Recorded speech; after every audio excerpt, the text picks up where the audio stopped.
مذہب دنیا کے لیے چنگیز خان کی افواج کا طریق جنگ بالکل نیا تھا۔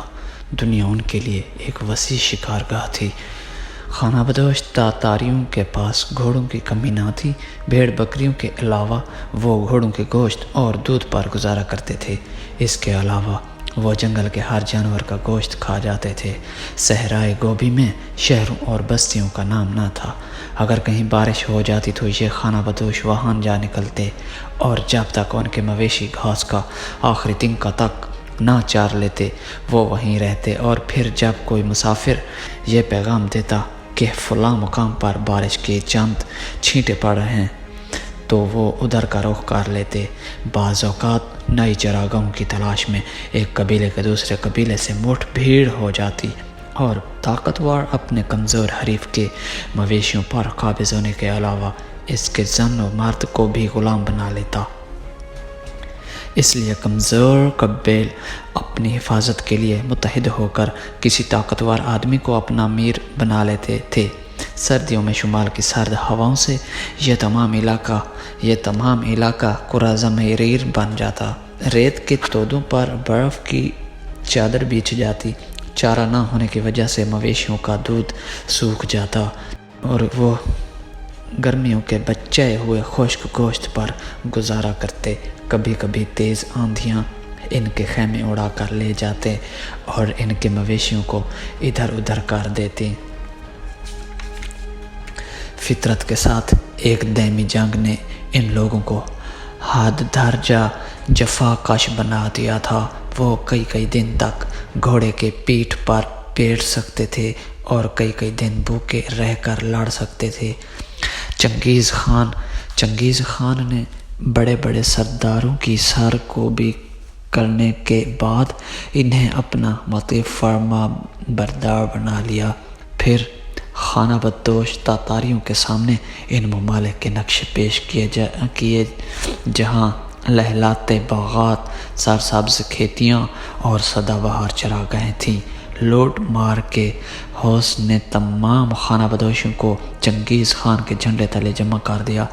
تاتاری ہمسایہ ممالک پر بھوکے عقابوں کی طرح جھپٹے اور وہ اقوام جنہیں پرامن زندگی نے تن آسان بنا دیا تھا ان کے حملوں کی تاب نہ لا سکیں۔ چند برس میں چنگیز خان کی افواج شمال اور مشرق کے کئی ممالک پر قبضہ کر چکی تھیں۔ ہمسایہ سلطنتیں ان کو فتوحات کی رفتار پر حیران تھیں۔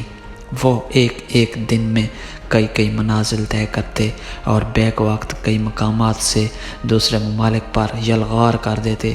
ان ممالک کی افواج حملہ آوروں کو روکنے کے لیے کسی ایک سرحد پر جمع ہوتی۔ چنگیز خان کی فوج کا ایک حصہ ان کا مقابلہ کرتا اور باقی افواج مخالف سمتوں سے ملک میں داخل ہو کر شہروں اور بستیوں پر قبضہ کر کے سلطنت کا تمام نظام مفلوج کر دیتی۔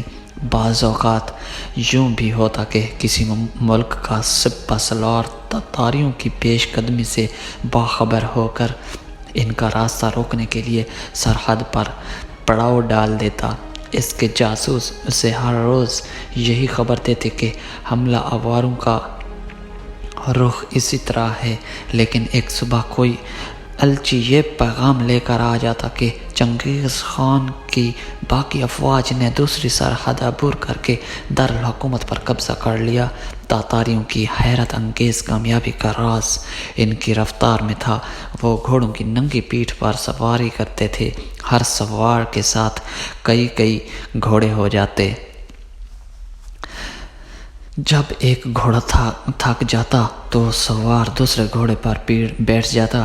یلغار کے وقت سوار کو اگر بھوک محسوس ہوتی تو وہ گھوڑے کی پیٹھ پر خنجر سے زخم کر کے اس کے خون کے چند گھونٹ چوس لیتا۔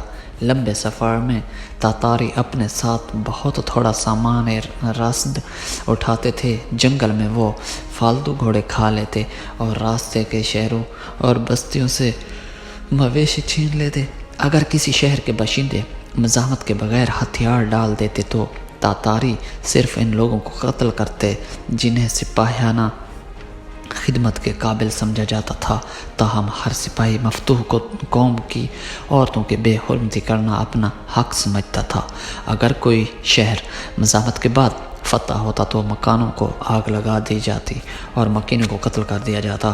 ہر فوج کا جرنیل اپنے سپاہیوں کو فتح کی یادگار تعمیر کرنے کا حکم دیتا اور تتاری سپاہی نوجوانوں کے علاوہ بچوں، بوڑھوں اور عورتوں کے سر کاٹ کر مینار بنا دیتا۔ پھر جس فوج کا مینار سب سے بلند ہوتا اس کے افسروں اور سپاہیوں کی چنگیز خان شاباش دیتا۔ بعض اوقات وہ سپاہیوں میں اس بات پر جھگڑا بھی ہو جاتا کہ تمہارا مینار اندر سے کھوکھلا ہے، ورنہ آج میری فوج نے زیادہ سر کاٹے ہیں۔ یہ وہ قوم تھی جس کے ہاتھوں عالم اسلام کی عبرتناک تباہی مقدر ہو چکی تھی۔ اس عالم اسلام کی تباہی جو انتشار اور لامرکزیت کی آخری حد تک پہنچ چکا تھا، ان مسلمانوں کی تباہی جو غفلت کی نیند سو رہے تھے، جو احکام الہی پر عمل پیرا ہونے کے بجائے اپنی خواہشات کے مطابق اس کی تعویلیں گھڑنے کی عادت ہو چکے تھی۔ ان کے پاس آدھی دنیا کو فتح کرنے والے اسلاف کی تلواریں اب بھی تھیں، لیکن اسلاف کا ایمان نہ تھا۔ تو دوستو، آج کی میری ویڈیو یہ تھی۔ امید ہے آپ کو یہ ویڈیو پسند آئی ہوگی۔ اگر آپ کو یہ ویڈیو پسند آئی ہے تو میرے چینل کو سبسکرائب کریں اور اس ویڈیو کو لائک کریں۔ ملتے ہیں نیکسٹ ویڈیو میں، تب تک کے لیے اللہ حافظ۔